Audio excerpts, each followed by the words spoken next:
Dear beloved brothers and sisters, we are about to begin our first Arabic class. Last month we gave some introductory comments, so I hope that we all held on to some of that, such as the importance of agreement. And one of the things that we agreed upon was that, let me be the teacher and you're going to be the student. I hope that's still good. And then we're going to agree upon these marks that are used to represent the Arabic sounds. We're going to agree to use those marks as opposed to trying to use English marks to represent the Arabic sound. So that's a part of our agreement. And today we're going to start our first lesson, which I've given this a subject, a title, and that's ilm.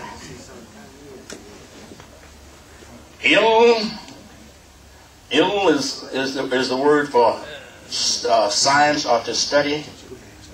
Llmul-Ishtaqaaq, because we're going to be dealing with the sound. What did it say? Technology. Huh? You got something blocking. Yeah, I don't know what I should need some help on that. Huh? Need some help. Pull it back up. Put your finger. Oh, okay, yeah, thank you. All right. It's not too hard, is it? No. All right.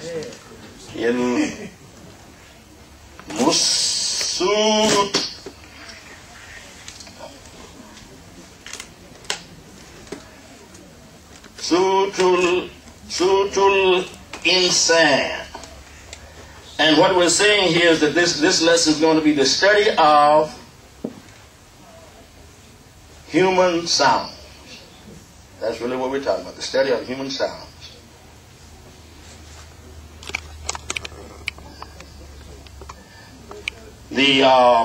This word sut is for sound, and insan is the word that we're using for human. It is also, remember we talked last week, we talked about different words that are used for man. Yeah.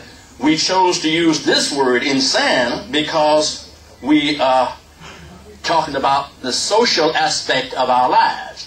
And insan refers to the human being in his social aspect.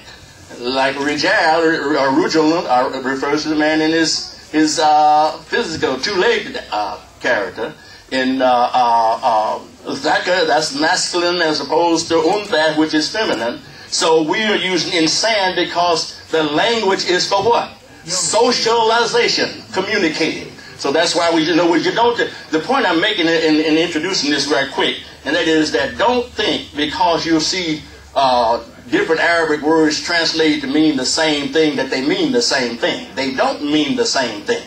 Insan does not mean the same man as Rajulun or as Basharun or as Zakar. It doesn't mean the same. And that's why it's important for us to be able to go to the Arabic so we can know exactly what is being talked about. So our subject today is al-ilmu sutul insan. And that is that is the study or the science. Sut is sound, but we go to insan. In Arabic you put the adjective after the noun. So we're really just talking about sound, but what sound? We're talking about human sound, the socialized sound of human beings. So we put the adjective is after sound. So we say the study of human sound. That's how that goes. All right. And this is going to be, inshallah, in 4 parts. I believe I'll leave that up there for a minute, but I think I know how to erase from last week. Okay. But so this is what we're going to do today. We are going to introduce to you the sounds of human beings. They're not Arabic sounds. They're the sounds of human beings. Human beings this is one of the first things that interested me when I started studying Arabic, was that they said that, in English, I had been studying English, been teaching English for years. In English we have 5 vowels, and in Arabic you only have 3. And right away, that something clicked in my head. Something's not right about this. Because Allah is not going to be unjust. He's not going to give one people the capacity to do 5 sounds, and the other one is only going to be able to do 3. So as we go along, you're going to see that some of the sounds that we've been calling vowels in English were not vowels. I'll give you an example of one right now before we get off this board, and that is the first vowel. Who knows what the first vowel is in English? In English, A. That's what you think. That's what they told us. Yeah, and I was one of them that did it. What is that word I just wrote up there? Caesar. That's what we say, Caesar, right? But what do Spanish-speaking people say? Caesar. You see the difference between those two? The A and the E go together to give you, excuse me, I didn't put that on marking. Caesar. In other words, they used to recognize that as two letters, A and E, to give you A. In Arabic, we're going to learn this today. That's why I'm showing you. We're going to learn this today, that in order to get an A sound in Arabic, we use the A plus the E. And that is not called a vowel, then it's called a diphthong. When we put two different vowel sounds together to produce a new sound, that is called a diphthong. All right? So that just showed you that we just got rid of one of the vowels already. So now we see they're not so far ahead of us after all that. And then the O, the same thing. You know that in Arabic you don't have a letter for O, right? Right. Because the O is not an O, and we'll see that today in our lesson also. O is a diphthong also, is AU. AU. If you say AU fast enough, and we'll show you that on the chart, you say AU fast enough, you'll get O. AU, AU, AU, AU. AU. All right? A-E. So those are diphthongs, all right? So from that, we're going to now go, inshallah, and show you. I have a chart already prepared, so if you give me a minute to fumble here to make sure my chart can stand up. And I think I can erase this now because we're going to be in front of it anyway. So is it all right just to erase it for you? So I can show you how smart I am. I'm smarter than I was last month because I didn't know how to erase it. I'm about to break my arm trying to pat myself in the back. It doesn't take me long to catch on. All right, now I want to see if I can make this stand here. All right, now is that going to show up all right? People need to move up. I want to know if it's going to be all right on the camera. Because this is most important to me that we have this archive.